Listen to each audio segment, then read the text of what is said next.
a new Chief Marketing Officer, Adam Gardiner. Adam makes the move across North London from Arsenal, where he spent 5 years as marketing director. Prior to Arsenal, Adam held several leadership roles at Nike over 12 years. We got one over Arsenal once again. Adam arrives in N17 in the year to lead the development and the execution of the club's brand, marketing and content strategies to further deepen engagement with our fans. Adam said, "It's an incredibly exciting time for the club. Tottenham has a rich history and strong values, and there's a huge opportunity ahead. I'm honoured to be appointed and look forward to working with the talented team to make Spurs supporters proud." And Vinay says, "I'm delighted that Adam will be joining us as Chief Marketing Officer. This role is critical to our plans and strengthen our connection with our supporters, and we look forward to Adam joining our executive team." All right, here, Adam. We can engage with you. We've had a strained relationship, that's fair to say, since Levy was in charge, and for one reason or another, us and the club haven't been on the best of terms. But maybe this is a new dawn. Maybe we can strengthen our relationship bonds. We both want what's just best for the club. Let's start engaging. Yeah. Let's get on to Adam. Let's get on to Adam Gardner. Let's engage. We're the fans. We've got a direct line to the fans, Adam. Let's engage. Come on. It is weird though, isn't it? Like, it's just weird that Spurs are actually like trying to engage with fans. Like, I've just never seen this before in my whole Spurs supporting life. Like, that interview that Vinay did yesterday, how strange was that? Never seen anything like that. That was the strangest thing. Like, Spurs actually trying to like tell people what's going on. Like, to your face, like not behind closed doors or cloak and dagger things happening behind the scenes, like just keeping fans informed and not treating us like we're idiots. I mean, it's nice to see. Yeah, it's a good thing. It can only be a good thing. Adam Gardner's on gardening leave from Arsenal. Gardening leave to Tottenham. Yeah. He didn't say he's joining us now. He'll join us in due course. So it could be gardening leave. Yeah, it probably is, to be fair. But another one coming over from North London. Vinay is building a team of ex-Gooners. Yeah, I'm not sure about this. What is going on? Gooner spies all over the place. Oh, God. Is this their plan? Infiltrate us from the inside? Infiltrate within. If they can rip us apart from the inside, they don't need to beat us. Is that their plan? Yeah, but I think, look, good steps.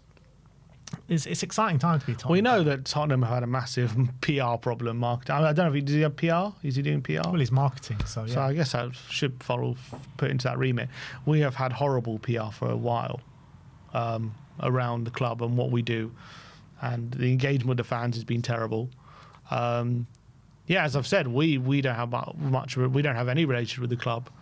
Not that we need to. I'm just saying that.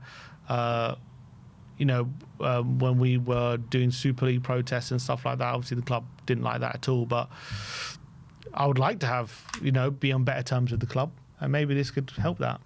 Yeah, I mean, we'll see about that. We'll see. But I feel like the way Levy was doing all that stuff was so outdated. And he just never moved forward with the times in that aspect.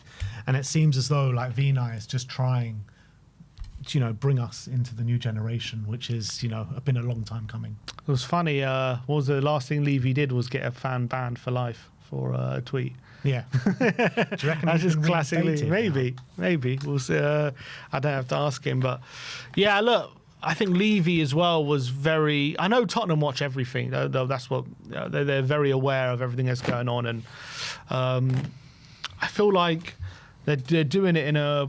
They haven't engaged with fans, and especially in the new era of social media and stuff, like they're just a bit behind the times, and they need to come into 2025 now.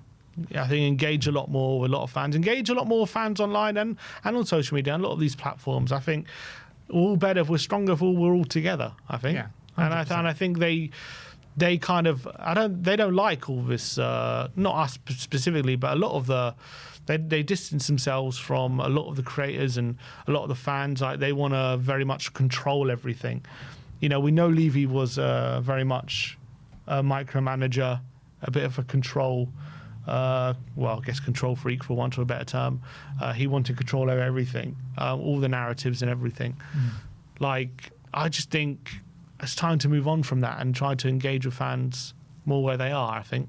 Yeah, 100%, and I'm sure Vino will be looking to go in that direction. I think there'll be a lot more opportunities for them to start engaging with fans and just becoming a bit more of a friendlier face from the outside. It's just been so like corporate, you know what I mean? It's just been way too corporate for a football club. Where you look at other clubs, look at Liverpool, for example. Like Liverpool are a massive club, biggest club in England, or definitely, you know, up there with Manchester United. And they've like proper engage with their fans. Like that is like the kind of barometer you need to look at, where you look at their big channels, Redmen TV. They regularly had interviews with like Klopp and players, and not even just the fan channels, but they regularly do a lot in terms of trying to make the fans and the club close together. Yeah, and at Spurs, it's always kind of felt like, oh, we're just going to be in the boardroom making all our money, and who cares about these people and legacy fans? We don't need legacy fans. We just want tourist fans, all this kind of stuff. Let's not engage with them whatsoever. Let's once in a while put a Squid Game thing, like interaction That outside nobody the stadium cares that nobody cares about. Like,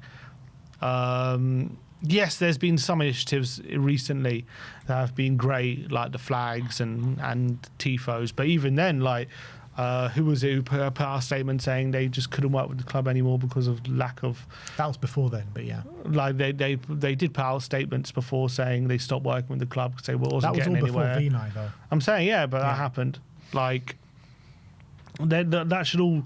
You know, hopefully, obviously, as you say, that's all changing. And it doesn't take much to just build some sort of connection with the fans and try and make them feel like they're involved and make them feel part of the club, because we are the club.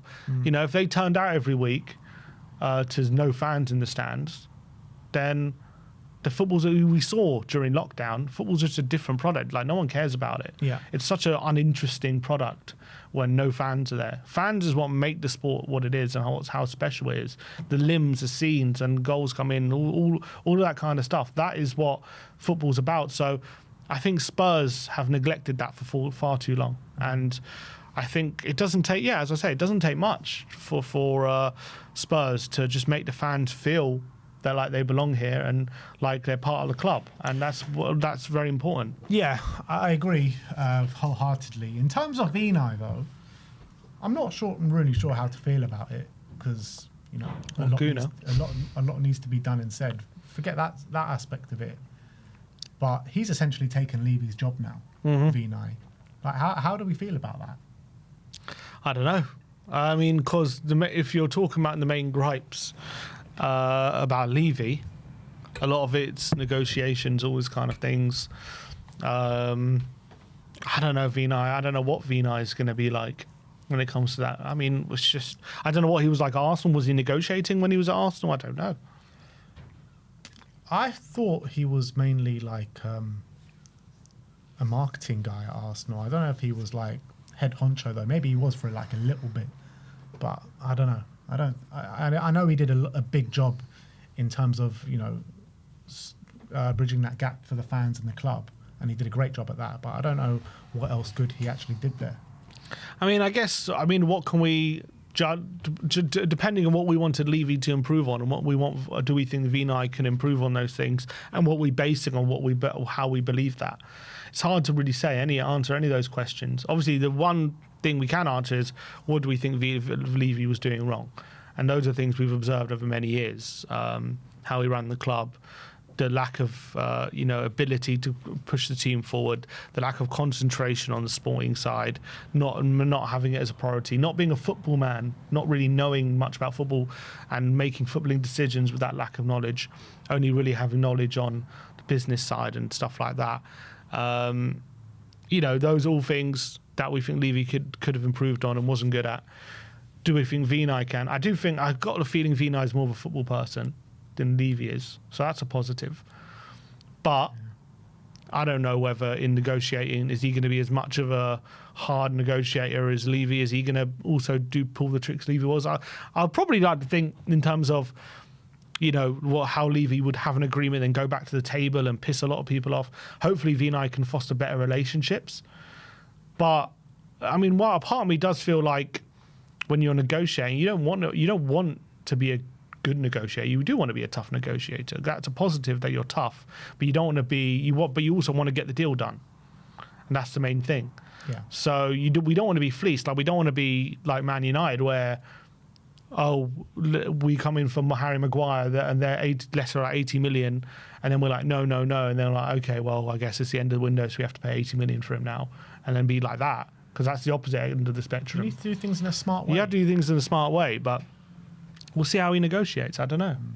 Someone mentioned in the comments, I think Mean Football, about Vinay was the one that wanted Pepe at Arsenal. I think at the time, was it Unai was the manager at the time? Mm-hmm. And I think he wanted Wilfred Zaha. And then the Vinay, and I can't remember who else was involved, wanted Pepe. And they ended up going for Pepe, and he obviously was a car crash. That's not great, is it? But look, that's just one. Everyone can get one transfer wrong, but it's always going to be highlighted when it's that much amount of money. I mean, under Unai, there was a lot of horrible transfers. And I think he might have been the one overseeing all that at the time. Yeah, I don't know. I don't know the full story. Does he have a say in transfers, who they go for or not? Is it a team? I think he did at that time, but obviously there was a team around him as well. Yeah, I'm sure it was like a boardroom. Maybe he was on the Pepe side and Unai was on the Zaha side, but I doubt it was like, okay, Vinay wants Pepe, we're going for Pepe. I doubt that was the case. I'm sure it was like a voting system on the board. He was just probably on the Pepe side. Yeah. And whatever, if that probably reflects poorly on him, doesn't mean we're going to be that's going to be our transfer business. I don't know. Yeah. And another weird aspect of everything is like the Lewis family. It's just so strange, isn't it? Suddenly this Lewis family are like so open and present and there, and like no one's ever seen them for 24 years. Like, and suddenly like in that interview, how many times did he refer to like the Lewis family? Yeah, I mean, it seems as though they want to right now be seen to be making big changes, which is not what their time at Tottenham has been like. I know Joe Lewis has obviously had to step aside a few years ago, so maybe the Lewis children want to go in a different direction in terms of being a lot more present, a lot more visible. Is that their decision, or is it just... Can we stop calling them the Lewis children, though? Vivian in and their 60s. I know, it's true. They are. When you say the Lewis children, it makes you think like they're very young and they're like really they're going to take us onto a new era. When at the end of the day they're not exactly young, but